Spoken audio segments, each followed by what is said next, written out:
After 60 years of living, loving, learning, and growing stronger with every experience, you've earned something extraordinary. You've earned the right to be selective. You've earned the right to say no without explanation. You've earned the right to recognize that some behaviors aren't just red flags, they're deal breakers. And here's what nobody tells you. The most empowering word in your vocabulary right now isn't yes, it's never. Never again will you accept less than you deserve. Never again will you compromise your peace for companionship. Never again will you ignore the wisdom you've gained through decades of experience. Today, we're talking about 5 behaviors that should have you walking away without a second thought. Not because you're being picky, but because you finally understand your worth. And if you've ever questioned whether you're asking for too much, let me tell you something that will change everything. You're not asking for too much. You've just been accepting too little for too long. Welcome to the Heart Code, where we celebrate the power, wisdom, and absolute magnificence of women who've lived long enough to know exactly what they want and brave enough to refuse anything less. This channel isn't about finding someone to complete you, because let's be honest, you're already complete. This is about recognizing that at 60 and beyond, every choice you make about companionship should add to your life, not subtract from it. Before we dive deep into these 5 absolute deal breakers, I need you to do something for yourself and for every woman who needs to hear this message. Hit that like button, because every like tells YouTube that empowering content for senior women matters. Drop a comment sharing which of these 5 behaviors you've encountered, because your story might be exactly what another woman needs to hear to trust her instincts. Share this video with every woman in your life who deserves to know her worth. Subscribe to the Heart Code and turn on notifications, because we're building a community of women who refuse to settle.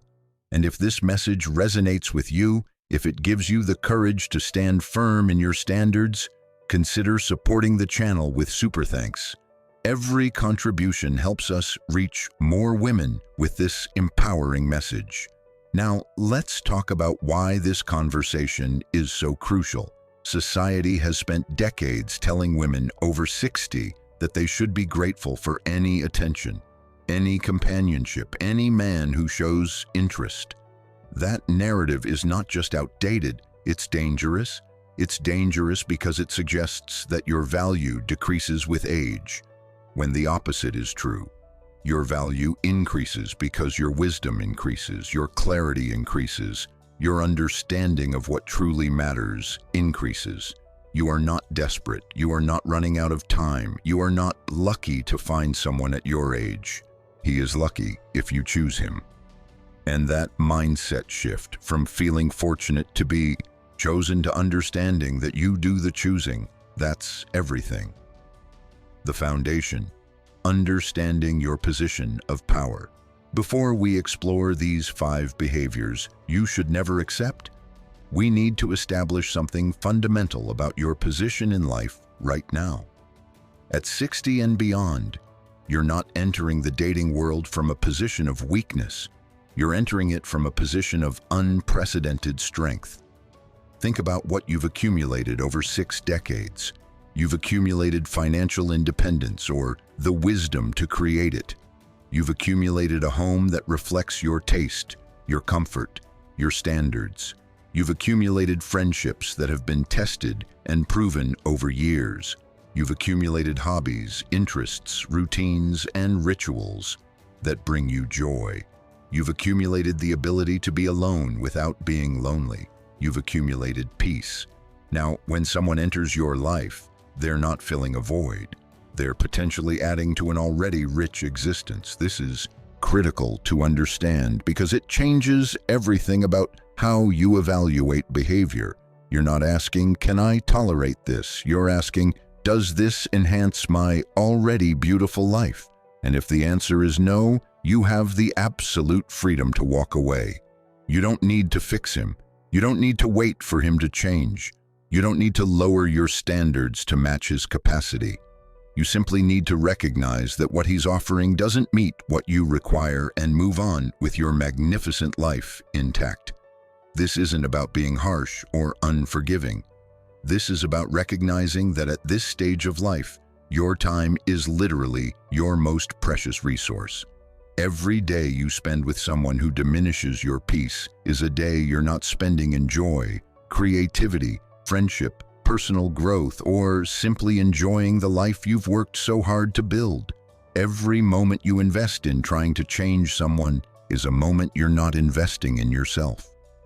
And here's the truth that took me years to understand. You cannot love someone into treating you better. You cannot be patient enough, understanding enough, or forgiving enough to transform someone who doesn't see your value. The only thing you can do is recognize behaviors that don't serve you and refuse to accept them in your space. So as we go through these 5 behaviors, I want you to think about them not as red flags to watch for, but as automatic disqualifiers. Think of them as the criteria that determine whether someone even gets the privilege of your time and energy. Because that's what it is. A privilege. Access to you, to your wisdom, your humor, your companionship, your insight, your energy. That's a privilege that must be earned and maintained through consistent respect, effort, and appreciation. Behavior number 1. He treats service workers with disrespect. Let's start with something that might seem small but reveals everything about a person's character. Watch carefully how a man treats people who can't do anything for him. Watch how he speaks to waiters, to cashiers, to cleaning staff, to anyone in a service position. Watch his tone, his patience level, his basic courtesy. Because here's what that behavior tells you. It reveals how he treats people when he doesn't think it matters. It reveals how he'll treat you once the honeymoon phase ends, once he's comfortable, once he doesn't think he needs to impress you anymore. A man who snaps his fingers at a waiter is showing you how he sees people he considers beneath him. A man who speaks rudely to a cashier is showing you that he believes some people don't deserve basic respect. A man who doesn't say please and thank you to service workers is showing you that he thinks courtesy is conditional, something you only extend to people you want to impress. And if you're thinking, well, maybe he's just having a bad day, let me stop you right there. We all have bad days, but decent people don't take their bad days out on people who are just trying to do their jobs. Character isn't what you do when everything is going well. Character is what you do when you're stressed, frustrated, or inconvenienced. That's when the real person emerges. Now, why is this particularly important for women over 60? Because you've spent enough years navigating relationships to know that how someone treats others is eventually how they'll treat you. You've learned that a man who is charming to you but rude to everyone else isn't actually charming, he's manipulative. He knows how to perform charm when it benefits him, but he doesn't actually possess the core kindness that makes someone genuinely good to be around. And here's something else you've learned. A man who treats service workers poorly is also showing you how he views labor, effort, and the work that goes into maintaining a life. He's showing you that he doesn't value the invisible labor that keeps the world running smoothly. Think about what that means for your future with him. You've spent decades doing invisible labor. You've cooked meals that were consumed in minutes and forgotten by tomorrow. You've cleaned homes that got messy again the next day. You've organized schedules, remembered birthdays, maintained relationships, created comfort and order out of chaos. That's labor, that's work, that's effort that deserves recognition and respect. A man who dismisses the work of service professionals is a man who will dismiss your work. He'll dismiss your effort. He'll fail to see or appreciate all the ways you make life better, easier, more pleasant. He'll take it for granted because he takes everyone's labor for granted. But there's something even deeper here. A man who treats service workers with disrespect is also revealing his need for hierarchy. He needs to feel superior to someone. He needs to establish that he's above certain people. And that need for hierarchy, that need to feel above someone, that doesn't just disappear in a relationship, it transforms. It becomes the need to be right all the time, the need to make decisions, the need to establish himself as the authority, the need to position you below him in subtle or not so subtle ways. And you didn't survive 6 decades of life, didn't earn your independence, didn't build your strength to voluntarily place yourself in a hierarchy where you're anything less than an equal partner. So what do you do when you witness this behavior? You trust what you're seeing. You don't make excuses. You don't rationalize. You don't tell yourself that he's only rude to strangers, but he'd never be rude to you. Because that's not how human behavior works. The mask always slips. The performance always ends. And when it does, you'll see the same disrespect, the same dismissiveness, the same lack of basic human kindness that you're witnessing right now. The only question is whether you want to be there when that happens, or whether you want to walk away now with your peace intact. And here's what you say if he asks why you're ending things over something so small. You say, "It's not small. How you treat people who can't do anything for you tells me everything I need to know about your character, and I require a partner who treats everyone with basic respect and kindness. That's not negotiable. That's not something I'm willing to compromise on, because I know that how you treat them today is how you'll treat me tomorrow, and I deserve better." Watch how quickly he'll try to convince you that you're overreacting, that you're being too sensitive, that everyone speaks sharply sometimes. Don't let him move the goalposts. Don't let him reframe basic human decency as an unreasonable expectation. It's not. It's the bare minimum. And if someone can't meet the bare minimum, they definitely can't meet your actual standards. Behavior number 2, he constantly criticizes your choices, preferences, or lifestyle. Here's a behavior that often disguises itself as helpfulness or concern, but is actually one of the most insidious forms of disrespect you can encounter. He criticizes your choices, not occasionally, not when you've asked for feedback, constantly. Your food choices, your decorating style, how you spend your money, how you spend your time, your hobbies, your friends, your routines, your anything. And he frames these criticisms as being helpful. He's just trying to help you eat healthier. He's just concerned about how much time you spend on your art. He just thinks you could manage your finances better. He just wonders if you need quite so many plants, quite so many books, quite so many whatever brings you joy. Let me tell you what's actually happening here. He's systematically undermining your confidence in your own judgment. He's training you to second-guess yourself. He's establishing himself as the authority on how you should live your life. And he's doing it gradually, so gradually that you might not even notice it's happening until you catch yourself asking for his opinion before making minor decisions about your own life, until you find yourself justifying purchases you make with your own money, until you start hiding activities you enjoy because you don't want to hear his commentary. That's not partnership. That's control disguised as care. Now, why is this particularly dangerous for women over 60? Because you've spent decades building the life you have now.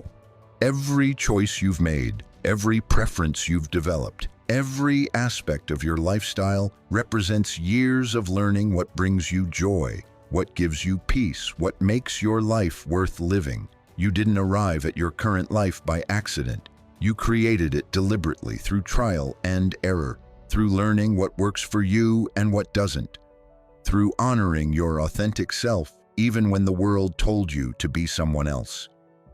Your life right now is the culmination of 60 years of wisdom. And some man who's known you for 6 months thinks he knows better than you do about how you should live. The audacity is breathtaking when you really think about it. He walks into your established life, your carefully crafted existence, your hard-won peace, and immediately starts identifying everything he thinks you're doing wrong. Your kitchen isn't organized efficiently. Your schedule isn't optimal. Your friendships aren't serving you. Your hobbies aren't productive enough. Your anything isn't meeting his standards. And somehow, you're supposed to be grateful for this input. You're supposed to appreciate that he cares enough to point out all your flaws. You're supposed to understand that he's only criticizing you because he wants to help you be better. But here's what he's really saying. You're not good enough as you are. Your choices aren't valid unless he approves them. Your life isn't quite right until he fixes it. And that message, delivered repeatedly over time, does something terrible. It makes you start to believe that maybe he's right. Maybe you have been doing things wrong. Maybe you do need someone to guide you, direct you, correct you. And that's exactly the point. That's exactly what he wants. He wants you to doubt yourself so you'll rely on him. He wants you to question your judgment so you'll defer to his. He wants you to feel slightly inadequate so you'll be grateful that he's willing to be with you despite all your flaws. And let's be very clear about something. This isn't about being unable to accept constructive feedback. This isn't about being so rigid that you can't hear other perspectives. This is about recognizing the difference between a partner who occasionally offers a different viewpoint when asked, and a partner who constantly positions himself as superior to you in judgment, taste, and wisdom. A partner who respects you will say, "I notice you do things differently than I would. Can you help me understand your approach?" A partner who disrespects you will say, "Why do you do it that way? Here's the right way to do it." See the difference? One is curiosity and respect. The other is criticism and correction. So what do you do when you encounter this behavior? You shut it down immediately. The first time he criticizes something that's none of his business, you say, clearly and firmly, "I've been making decisions about my life for 60+ years, and I'm quite good at it. I didn't ask for your input on this, and I don't need it. If I want your opinion, I'll request it." Watch his reaction. A man who respects you will apologize and back off. A man who doesn't respect you will tell you that you're being defensive, that he was just trying to help, that you're too sensitive. That reaction tells you everything. He doesn't actually want to help. He wants to control. And you don't accept that. Not for one more day, and if it continues, if he can't stop himself from offering unsolicited criticism and advice, you end it. You don't try to train him out of it. You don't explain multiple times why it bothers you. You don't give him chances to do better, because this behavior reveals something fundamental about how he sees you. He sees you as a project, not a partner. He sees you as someone who needs improvement, not someone who is already whole and complete. And you don't have time in your beautiful life for someone who doesn't see you as magnificent, exactly as you are. Behavior number 3. He keeps you separate from his life while demanding access to yours. This one is subtle, and it's devastating, and it's far more common than you might think. You've been seeing each other for months, maybe longer. You've met his friends, kind of. You've been to his place when it's convenient. You've been integrated into his life, to an extent. But here's what you notice when you really pay attention. He keeps you in a compartment. You meet certain friends, but not others. You're included in some activities, but not all. You know parts of his life, but not the whole picture. Meanwhile, he has full access to yours. He knows your friends. He's comfortable in your space. He understands your routines. He's integrated into your world. But you're not integrated into his. You're an addition to his life, but he's become central to yours. And that imbalance, that's everything.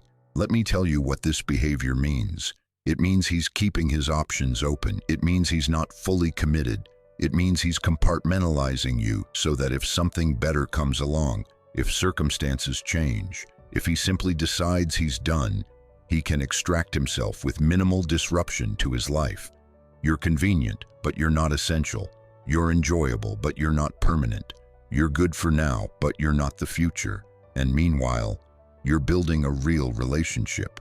You're integrating him into your life because that's what you do when you care about someone. You include them. You share your world. You make space for them among the people and activities that matter to you. Now, why is this particularly important for you to recognize at this stage of life? Because you've learned that real love, real commitment, real partnership requires vulnerability and integration. You can't build intimacy while maintaining walls. You can't create genuine connection while keeping someone at arm's length. And if he's unwilling to truly let you into his life after months of dating, one of two things is happening. Either he's not that serious about you or he's hiding something. Maybe he's still involved with someone else. Maybe he's not actually divorced like he claimed. Maybe he's embarrassed by you around certain people in his life. Maybe he simply doesn't see this relationship as significant enough to warrant full integration. And honestly, it doesn't matter which reason is true. All of them lead to the same conclusion. This isn't the partnership you deserve. Think about what full integration looks like in a healthy relationship between adults. You know each other's friends and family. You're included in each other's social circles. You understand each other's commitments and responsibilities. You know where each other lives, not just as a place you visit occasionally, but as the space where your partner's life actually happens. You understand each other's routines, preferences, habits. You've seen each other in different contexts, with different people in different moods. That's intimacy. That's what it looks like when someone truly lets you into their life. And anything less than that, anything that keeps you on the periphery while you provide him full access to yours, that's not partnership. That's using you. And here's the manipulation that often comes with this behavior. He'll make you feel like you're the one being demanding. He'll tell you that you're moving too fast, that you're being pushy, that you're not respecting his boundaries, that he needs his independence, that he's just a private person. And you'll start to doubt yourself. Maybe you are being too demanding. Maybe you do need to be more patient. Maybe it's normal for him to keep parts of his life separate. But let me tell you something you already know deep down. It's not normal. Not after months of dating. Not when you're building what's supposed to be a real relationship. Independence doesn't mean keeping your partner out of your life. Privacy doesn't mean hiding major parts of your existence. Boundaries don't mean treating someone like they're not quite important enough to be fully included. So what do you do when you notice this pattern? You pay attention to the imbalance. You recognize that reciprocity matters. You notice that healthy relationships require mutual vulnerability and integration. And then you have a direct conversation. You say, I've noticed that I've opened my entire life to you while you keep parts of yours separate from me. That doesn't work for me. I'm looking for a partner who's willing to fully integrate me into their life just as I've integrated them into mine. If that's not what you want, or if you're not ready for that, I need to know now. Watch his response carefully. If he immediately tries to make you feel guilty for bringing it up, if he deflects or makes excuses, if he tells you that you're overreacting, that tells you everything. He likes the current arrangement where he gets everything and gives partial access, and you don't accept that. And if he promises to change but nothing actually changes, if weeks go by and you're still on the periphery of his life, you walk away. Because what he's showing you is that he likes having you available without actually committing to you. He likes the benefits of a relationship without the vulnerability of true partnership. And you're not interested in being someone's convenient option. You're interested in being someone's deliberate choice. You're interested in a partner who's proud to integrate you fully into every aspect of their life. And if he can't offer that, he doesn't get the privilege of your presence. Behavior number 4, he diminishes your accomplishments. while expecting celebration of his. This behavior is particularly insidious because it operates on multiple levels simultaneously. On the surface, he might seem supportive. He might say congratulations when you share good news. He might smile when you tell him about something you're proud of. But watch what happens immediately after that initial response. Does he change the subject? Does he bring up something he's done that's similar but somehow more impressive? Does he point out what you could have done better? Does he minimize what you've achieved by explaining why it's not that big a deal? Meanwhile, when he accomplishes something, anything, he expects your full enthusiasm, your complete attention, your genuine celebration. And if you don't provide that, if your response mirrors his lukewarm reaction to your accomplishments, he's offended, he's hurt, he can't understand why you're not more excited for him. Let me break down what's happening here. He's establishing a hierarchy where his achievements matter and yours are less significant.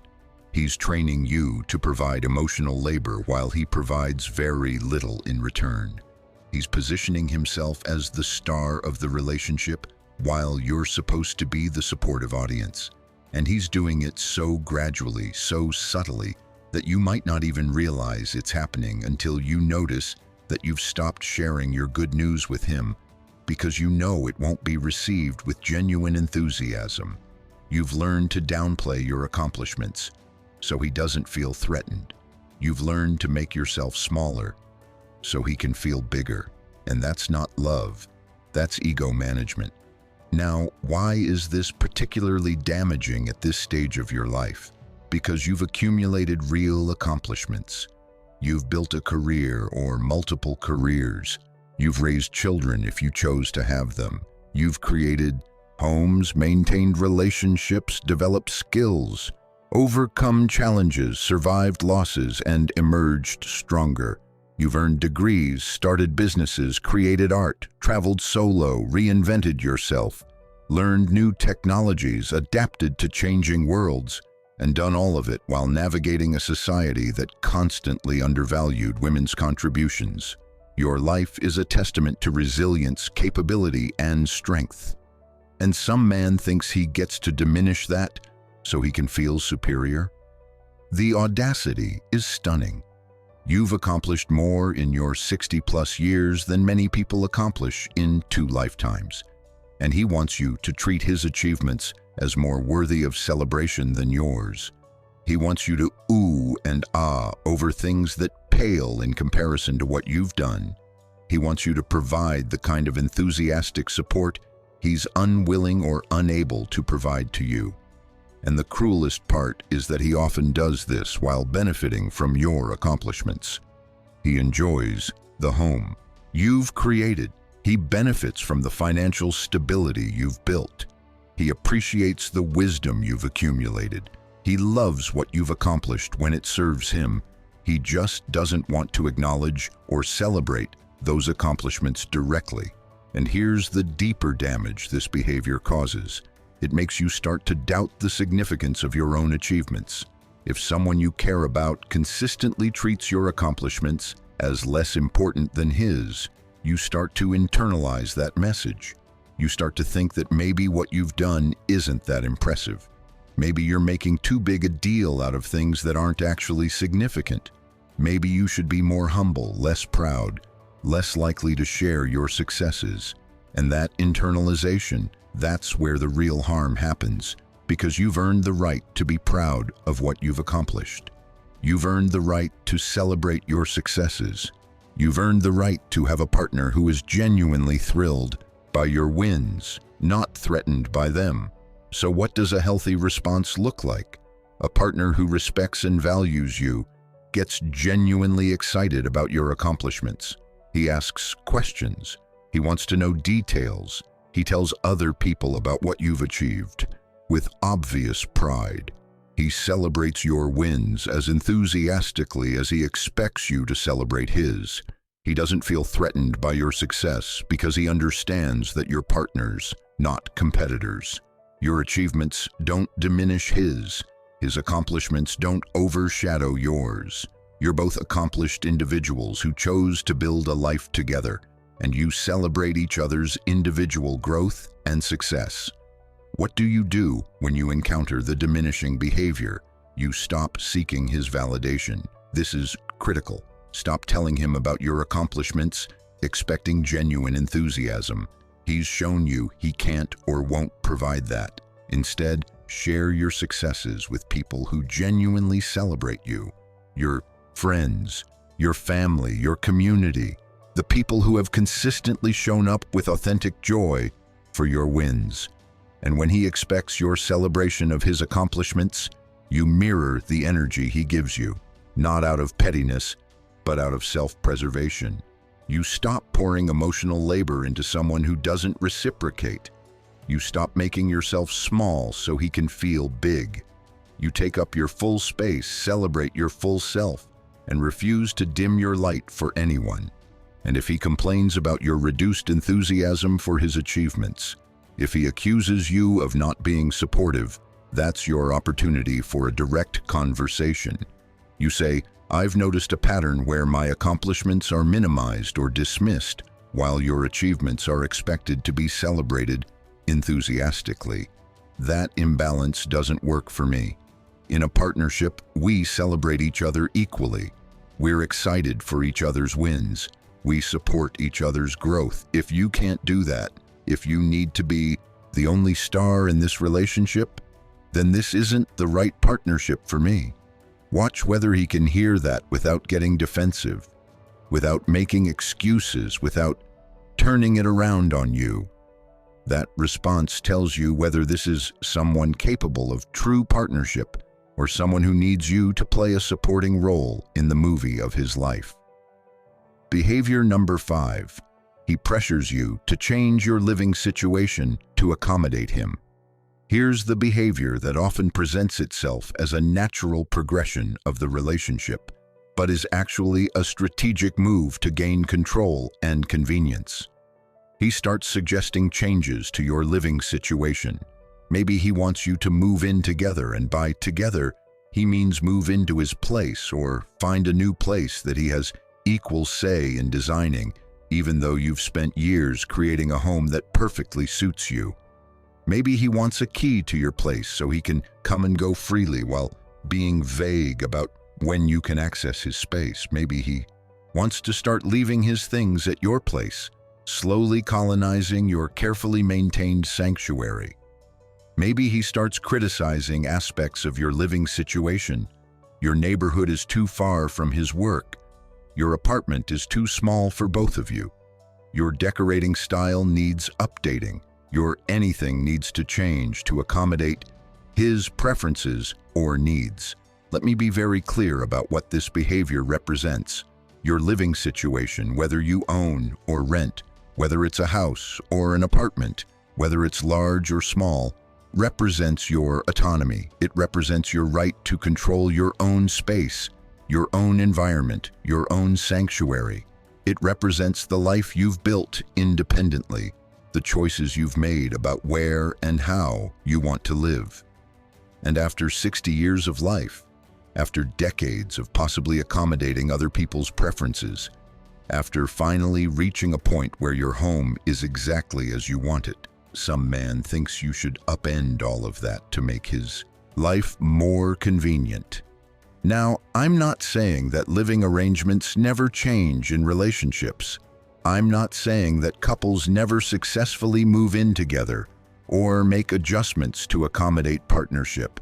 What I'm saying is that at this stage of life, with this much independence and autonomy already established, any changes to living situations must be truly mutual, truly desired by both partners, and truly beneficial to both lives. Not changes that primarily serve his convenience while disrupting your established life. Not changes that give him more access and control while you lose independence. Not changes that happen because he's pressuring you, even subtly, even in ways that seem reasonable on the surface. Here's what women over 60 need to understand about living situations and power dynamics. Whoever controls the space controls significant aspects of the relationship. If you move into his place, you're now in his territory, following his established routines, accommodating his preferences. If he moves into yours, you might think you maintain control, but now you have someone in your sanctuary questioning your choices, suggesting changes, disrupting your peace. If you move into a new place together, you both lose the familiarity and comfort of established homes, but you also lose the option of having your own space to retreat to when you need solitude. And let's talk about why having your own space is so crucial at this stage of life. You've learned that you need solitude. You've learned that you need a place that's entirely yours, where no one questions your choices, where you can be completely yourself without performing for anyone. You've learned that your home is your sanctuary, your creative space, your retreat from the world. You've learned that peace is precious and that protecting your peace sometimes means protecting your space. And all of that wisdom, all of that self-knowledge, that's supposed to be negotiable because a man you've been dating for a few months thinks you should live together? Here's what pressure to change living situations often reveals. He's more interested in convenience than in what's best for both of you. It's more convenient for him if you're more accessible. It's more convenient if he doesn't have to travel to see you. It's more convenient if he can integrate you into his life on his terms, in his space, under his rules. And he frames this convenience as romantic commitment. He suggests that if you really loved him, if you really wanted a future together, you'd be excited to change your living situation. He makes you feel like you're the one being resistant to progress, being inflexible, being unwilling to compromise. But here's the truth. Maintaining your own space isn't being inflexible, it's being wise. So what do you do when he starts pressuring you about living arrangements? First, you get very clear with yourself about what you actually want, not what you think you should want, not what would make him happy, not what seems like the logical next step in a relationship, but what you genuinely want for your life. Do you want to maintain your own space? Then maintain it. Do you want the option of intimacy without cohabitation? Then create that. Do you want a partnership where you each have your own homes and come together when you choose to? Then establish that. Your desires about your living situation are valid regardless of what traditional relationship progression suggests should happen. Second, you clearly communicate your position without apologizing for it. You say something like this: I've spent years creating a living situation that works perfectly for me. I value my independence, my solitude, and my ability to control my own space. I'm not interested in changing that right now, and I may never be interested in changing that. If you need a partner who's willing to cohabit, I respect that, but I'm not that person. I'm offering you a relationship where we each maintain our own spaces and come together when we choose to. If that doesn't work for you, I understand, but I'm not compromising my living situation. Watch his response. If he respects your position, even if he's disappointed, that's someone who can hear you and honor your needs. If he tries to convince you that you're wrong, that you're being unreasonable, that your position will damage the relationship, that's someone who prioritizes his wants over your clearly stated needs. And third, you refuse to feel guilty about maintaining your autonomy. Society will try to make you feel like you're being difficult. He might try to make you feel like you're not really committed to the relationship. Other people might suggest that you're just scared of vulnerability or true intimacy. None of that is true. Maintaining your own space while being in a relationship isn't about fear or lack of commitment. It's about recognizing that you can have intimacy without cohabitation, that you can have commitment without giving up independence, that you can have partnership while maintaining autonomy. And if someone can't understand that, if someone can't respect that, they're not the right person for you. Let me tell you something that might be controversial but is absolutely true. You do not owe anyone access to your living space. You don't owe anyone a key to your home. You don't owe anyone the right to leave their belongings in your sanctuary. You don't owe anyone a say in how you arrange your furniture, what you keep in your refrigerator, what time you go to bed, or any other aspect of how you live in your own space. These are not things you owe. These are privileges you grant to people who have earned them through consistent respect, genuine partnership, and demonstrated understanding of boundaries. And earning those privileges takes time. It takes proving that they understand how precious your space is. It takes showing that they will honor your routines, respect your preferences, and maintain your peace rather than disturb it. So when do you know it might be right to consider changing living situations? When you both genuinely want it. When the change serves both of you equally. When you've had extensive, detailed conversations about expectations, boundaries, finances, routines, and every practical aspect of sharing space. When you've spent enough time together in each other's spaces to know what cohabitation would actually look like. When you've established clear agreements about maintaining individuality within shared space. When you both understand that maintaining your autonomy matters even within partnership. When you've proven to each other that you can respect boundaries and honor needs. And even then, even when all those conditions are met, you're still allowed to choose to maintain separate spaces. You're still allowed to say that what you have works and you don't want to change it. The bottom line is this: at 60 and beyond, your living situation is not something you change lightly, quickly, or because someone else wants you to. It's something you might choose to change if it genuinely serves your happiness, your peace, and your vision for your life.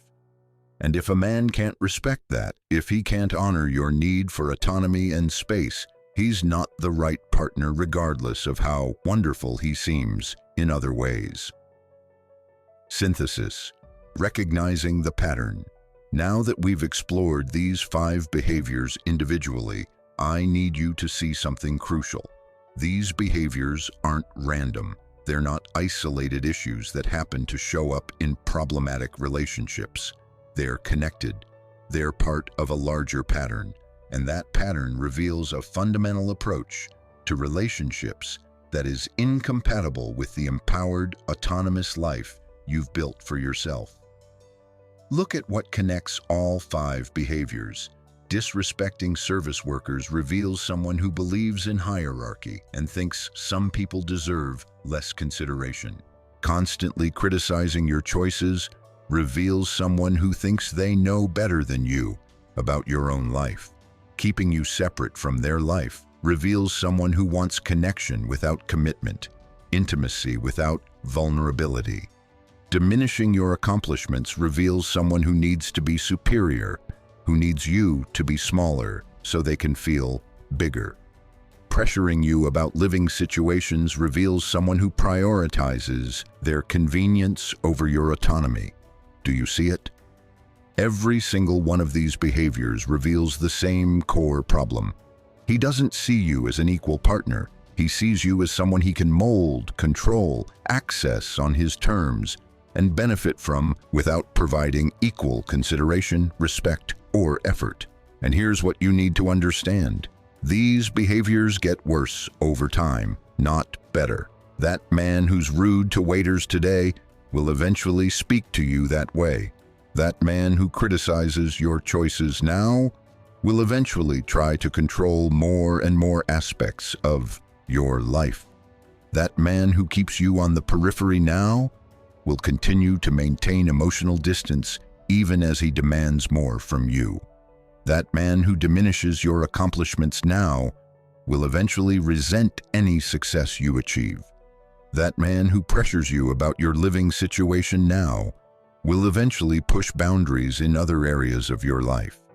This is not about giving someone a chance to change. This is not about being patient while they learn to treat you better. This is about recognizing patterns that reveal character, and character doesn't fundamentally change. Someone can modify specific behaviors if they're truly motivated. but the underlying approach to relationships, the fundamental respect or lack of respect they have for partners. That's who they are. So when you encounter any of these 5 behaviors, you're not just encountering an isolated problem, you're seeing evidence of someone who approaches relationships from a position of superiority rather than equality. Someone who wants a relationship that serves them more than it serves both of you. Someone who isn't capable of true partnership because they don't see you as a true partner. And at 60 and beyond, with all your wisdom and experience, you know something that younger women are still learning. You can't love someone into respecting you. You can't be patient enough to make someone value you. You can't be understanding enough to transform someone who fundamentally sees you as less than equal. All you can do is recognize these patterns early and refuse to accept them. And let me address something that might be coming up for you right now. You might be thinking, but if I maintain these standards, if I refuse to accept these behaviors, I might end up alone. Let me tell you something that will change your life if you can really hear it. Alone is better than diminished. Alone is better than disrespected. Alone is better than walking on eggshells. Alone is better than constantly trying to be enough for someone who will never see you as enough. Alone is better than giving up your peace, your space, your autonomy, your joy to accommodate someone who doesn't honor what you bring to the relationship. You are not afraid of being alone. You've been alone. You know how to be alone. You're actually quite good at being alone. What you're afraid of is something else. You're afraid of admitting that the relationship isn't working. You're afraid of disappointing someone. You're afraid of seeming difficult or demanding. You're afraid of what other people will think. But here's what you need to be more afraid of: wasting your precious time on someone who doesn't deserve it, because time is the one thing you can't get back. Every day you spend with someone who treats you with anything less than respect and genuine partnership is a day you're not spending in peace, joy, creativity, friendship, personal growth, or simply enjoying the beautiful life you've worked so hard to build. Every moment you invest in trying to make a problematic relationship work is a moment you're not investing in yourself, in your interests, in your dreams, in your well-being. And at this stage of life, you don't have time to waste. None of us do. But you especially don't have time to waste on someone who doesn't see your magnificent value. So here's what I want you to take away from this conversation. These 5 behaviors are automatic disqualifiers, not red flags to watch or warning signs to monitor. Automatic disqualifiers, meaning the moment you witness any of them, you know this person is not right for you. You don't need to see them multiple times to be sure. You don't need to give multiple chances. You don't need to wait and hope they'll change. You simply need to recognize what you're seeing and act accordingly. That's the power of wisdom. That's the gift of 60+ years of experience. You can recognize patterns quickly because you've seen them before. You know how they end, and you don't need to stick around for the ending you already know is coming. Moving forward, maintaining your standards. Now let's talk about how you actually maintain these standards in practice, because knowing what you won't accept is only half the equation. The other half is having the strength, clarity, and self-worth to actually enforce your boundaries when they're tested. And make no mistake, they will be tested, because men who engage in these behaviors are often very skilled at making you doubt yourself, at making you feel like you're being unreasonable, at making you believe that your standards are too high or that you're not being understanding enough. First, you need to get crystal clear on your non-negotiables before you're in a situation where you need to enforce them. Sit down with yourself and really think through what you absolutely will not accept in a relationship. Not what you think you should be willing to accept, not what society says is reasonable, not what your friends accept in their relationships, but what you personally need in order to maintain your peace, joy, and sense of self.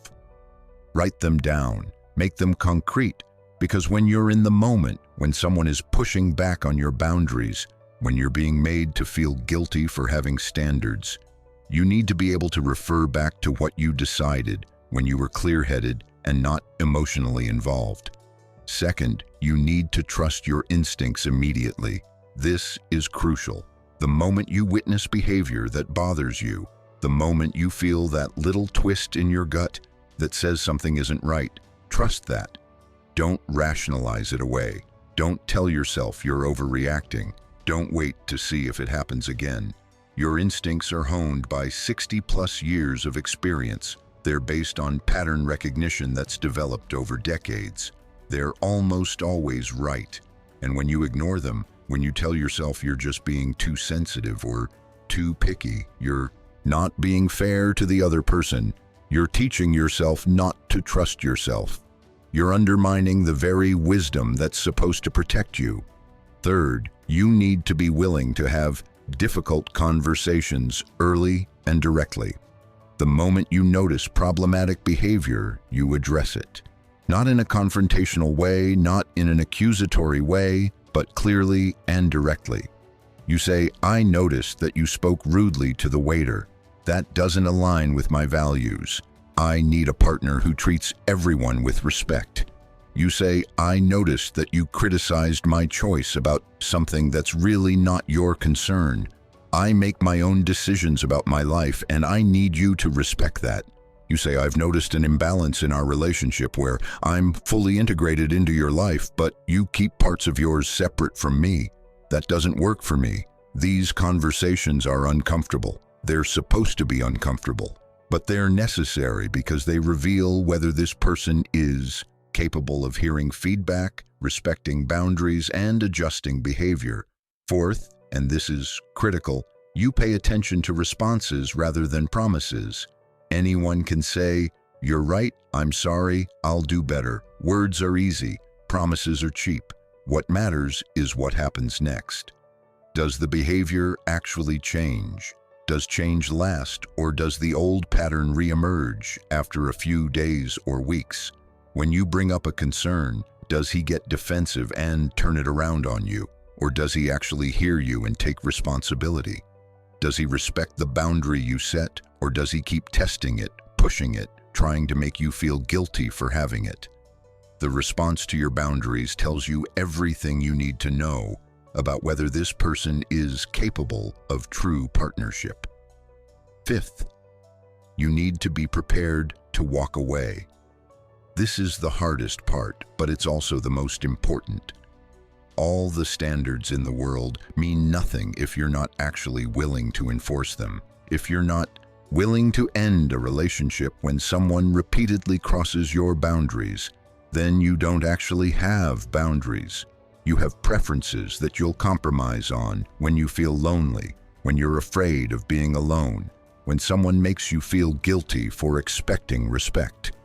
So before you even enter a relationship, you need to make peace with the possibility that you might need to leave it. You need to remember that walking away from someone who doesn't treat you right isn't failure. It's strength, it's wisdom, it's self-respect in action. And let's talk about what happens when you do walk away from someone who engages in these behaviors, because I want you to be prepared for the manipulation that often follows. He'll tell you that you're overreacting. He'll tell you that all couples have disagreements about these things. He'll tell you that you're being too demanding, too sensitive, too rigid, too something. He'll try to make you feel like the problem is your high standards, rather than his low behavior. He might even try to make you feel guilty by telling you how much he cares about you, how much he's tried, how much he's changed. Do not let any of this move you. Do not let him reframe your legitimate standards as unreasonable expectations. Do not let him make you doubt what you know to be true. You witnessed his behavior. You gave him the opportunity to address it. He either couldn't or wouldn't make lasting change. That's all you need to know. Here's something else that might happen. He'll try to promise change if you give him another chance. He'll tell you that he finally understands, that he sees what he was doing wrong, that he'll be different now. And you'll want to believe him because you care about him, because you've invested time in the relationship, because you want it to work.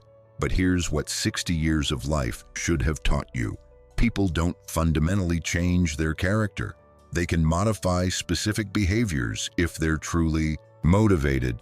But someone who has consistently shown you disrespect, who has repeatedly crossed your boundaries, who has established patterns of problematic behavior over months, that person is showing you who they are. And when someone shows you who they are, believe them the first time, certainly believe them by the second or third time. Don't wait around for the 10th or 20th time, hoping that this time will be different. Let me share something that might be uncomfortable, but is absolutely true. Sometimes the reason we stay in relationships that don't serve us has nothing to do with the other person and everything to do with our own fears and insecurities. We stay because we're afraid of being alone. We stay because we're worried about what other people will think. We stay because we've invested so much time that leaving feels like admitting failure. We stay because we believe that a flawed relationship is better than no relationship. We stay because somewhere deep down we've internalized the message that at our age we should be grateful for any companionship, any attention, any relationship at all. And that last belief, that's the most dangerous one, because it's a lie. You're not lucky to find someone at 60.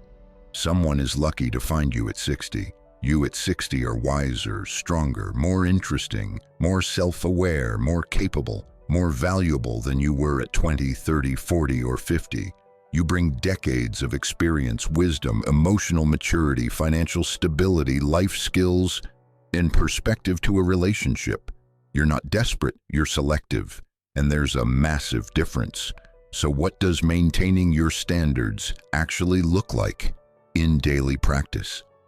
It looks like refusing to accept behavior that you know is unacceptable, even when you really like the person. It looks like walking away from potential when someone shows you that they're not capable of actualizing that potential. It looks like believing patterns over promises. It looks like trusting your instincts over someone else's explanations. It looks like remembering that alone and at peace is infinitely better than partnered and anxious. It looks like protecting your joy, your space, your autonomy, your self-respect with the fierceness of someone who understands how hard-won and precious these things are. And let me tell you what happens when you actually do this, when you actually maintain high standards and refuse to accept these problematic behaviors. One of three things happens. 1, you filter out people who would have wasted your time and caused you pain, and you preserve your peace. 2, you encounter men who are actually capable of respectful partnership, who meet your standards not because you've trained them to, but because that's who they are, and you build something genuinely good. 3, you remain happily independent, enjoying your life, your freedom, your autonomy, and refusing to compromise your well-being for the sake of being partnered. And here's the truth. All three of these outcomes are wins. All three are infinitely better than staying in a relationship with someone who engages in any of these 5 behaviors we've discussed. The deeper truth, you are already complete. Before we wrap up this conversation, I need to address something fundamental that underlies everything we've discussed. There's a narrative in our society that suggests women, particularly women over 60, need to be partnered to be complete, happy, or valuable. That narrative is not just wrong, it's harmful, because it sets up a dynamic where you're approaching relationships from a position of need rather than a position of wholeness. And when you approach from need, you're vulnerable to accepting less than you deserve because something feels better than nothing, even when that something is actually harmful to your well-being. So let me tell you a truth that might be revolutionary if you've never really heard it before. You are already complete. You don't need a partner to complete you, to validate you, to make your life meaningful, or to prove your worth. You are whole, valuable, interesting, and enough exactly as you are right now, today. A good partner adds to an already full life. A good partner enhances an already rich existence. A good partner complements an already complete person. But a good partner doesn't fill a void because there is no void. You're not missing anything. You're not incomplete. You're not half of something waiting for your other half. You're already the whole deal. And from that position of wholeness, these 5 behaviors we've discussed aren't just problematic, they're insulting. Because when you understand your completeness, when you really internalize that you're already everything you need to be, you recognize these behaviors for what they are. Attempts to diminish you, control you, make you doubt yourself, make you small, make you need validation from someone who positions himself as superior. And you don't need that. You don't want that. You won't accept that. Not because you're being difficult, but because you understand your value and you refuse to let anyone diminish it. This is why the question isn't, can I tolerate this behavior? But why would I tolerate this behavior? You're not trying to figure out what you can endure. You're not testing your capacity for patience or understanding or forgiveness. You're simply recognizing that behavior that doesn't serve you has no place in your life. Period. You don't need to justify refusing to accept disrespect. You don't need to explain why you have standards. You don't need to defend your decision to walk away from someone who doesn't treat you right. You simply need to know your worth and act accordingly. And let's be very honest about something. Maintaining high standards will likely mean you date less. You'll reject more people. You'll end more relationships early. You'll spend more time on your own. And that's exactly as it should be. Because you're not trying to maximize the number of relationships you have. You're not trying to stay partnered at all costs. You're being selective. You're being discerning. You're recognizing that your time, energy, and emotional investment are precious resources that should only be shared with someone who demonstrates through consistent action that they value you, respect you, and treat you as the equal partner you are. Everyone else, everyone who engages in these problematic behaviors, they don't get access to you. They don't get your time. They don't get your energy. They don't get the privilege of your presence because you're not available to just anyone. You're available to someone who's worthy of you. And if that person never appears, if you spend the rest of your life happily independent, that's not a failure. That's success. That's choosing yourself. That's recognizing that a joyful, peaceful, autonomous life on your own is better than a compromised, diminished, anxious life with someone who doesn't treat you right. Think about what you'd tell a younger woman, maybe your daughter or granddaughter or a young friend, if she told you about a man who treated service workers rudely, constantly criticized her choices, kept her separate from his life, diminished her accomplishments, and pressured her to change her living situation. You wouldn't hesitate. You'd tell her to run. You'd tell her those are serious red flags. You'd tell her she deserves better. You'd tell her not to waste her time on someone who treats her that way. So why would the advice be any different for yourself just because you're 60 instead of 30? Your worth doesn't decrease with age. Your right to respect doesn't diminish over time. Your standards shouldn't lower just because society suggests that older women should be grateful for any attention. You deserve the same respect, consideration, and genuine partnership at 60 that you would have deserved at any other age. Actually, you deserve more because you bring more wisdom, more experience, more self-knowledge, more stability to a relationship now than you ever did before. Conclusion: the power of knowing your worth. We've covered a lot of ground in this conversation. We've explored 5 specific behaviors that should be automatic disqualifiers in any relationship. Treating service workers with disrespect, constantly criticizing your choices, keeping you separate from his life, diminishing your accomplishments, and pressuring you about living situations. We've talked about why each behavior is problematic, what it reveals about character and approach to relationships, and why it's particularly important to reject these behaviors at this stage of your life. We've discussed how to maintain your standards, how to trust your instincts, and how to be willing to walk away when someone can't or won't treat you with the respect you deserve.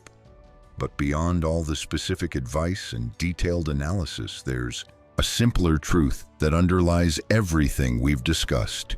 You are valuable, you are complete, you are worthy of respect, and you don't have to accept anything less than genuine partnership from anyone ever. Not because you're perfect, not because you don't have your own flaws and challenges and areas where you're still growing, but because basic respect, consideration, and equal partnership aren't special things you have to earn through perfection. They're the baseline, the foundation, the absolute minimum required for a healthy relationship. And if someone can't meet that baseline, they don't get the privilege of your presence in their life. I want you to imagine something with me. Imagine waking up every day in a relationship where you're genuinely valued, where your accomplishments are celebrated as enthusiastically as his, where you're fully integrated into each other's lives because he's proud to have you as his partner, where your choices are respected even when they're different from what he would choose, where your space, your autonomy, your independence are honored rather than challenged, where you witness him treating everyone with basic kindness and respect, and you know that's who he is, not a performance he puts on for you. Imagine a relationship where you don't walk on eggshells, where you don't second-guess yourself, where you don't feel anxious or diminished or less than, where you feel seen, valued, respected, and loved not despite your strength and independence, but because of them. That's what you deserve. That's the standard. And if you can't have that, if someone can't offer you that level of respect and partnership, then you're better off without them, because your magnificent, independent, peaceful life is not something you should compromise for anything less than a partnership that genuinely enhances it.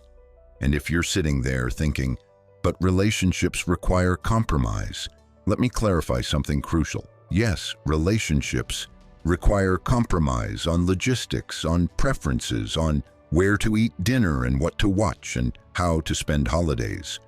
But relationships do not require compromise on respect. They don't require compromise on basic kindness. They don't require compromise on being treated as an equal partner. They don't require compromise on autonomy, independence, or self-respect. Those aren't areas for negotiation. Those are non-negotiables. And anyone who suggests that expecting respect means you're unwilling to compromise, that person is trying to manipulate you into accepting less than you deserve. So here's what I want you to do moving forward. I want you to carry the awareness we've developed in this conversation into every interaction. When you meet someone new, when you're dating someone, when you're in a relationship, watch for these behaviors, not with paranoia or cynicism, but with clarity and discernment. Trust what you see. Trust your instincts.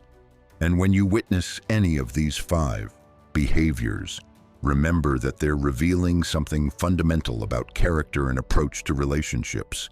They're showing you who this person is and how they'll treat you if you stay. And then use that information to make empowered choices. Walk away early. Protect your peace. Maintain your standards. Choose yourself, because you're not on this earth to make someone else's life easier at the expense of your own well-being.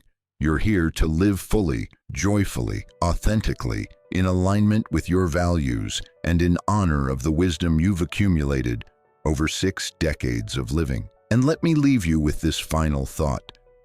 Every time you refuse to accept behavior that doesn't serve you, every time you walk away from someone who doesn't treat you right, every time you choose your peace over problematic partnership, you're not just making a decision for yourself. You're setting an example for every woman watching your life.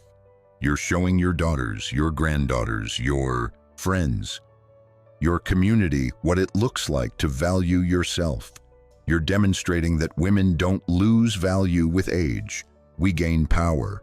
We gain clarity. We gain the wisdom to know what we deserve and the courage to refuse anything less. That's not being difficult. That's not being unreasonable. That's not being too demanding. That's being a woman who knows her worth.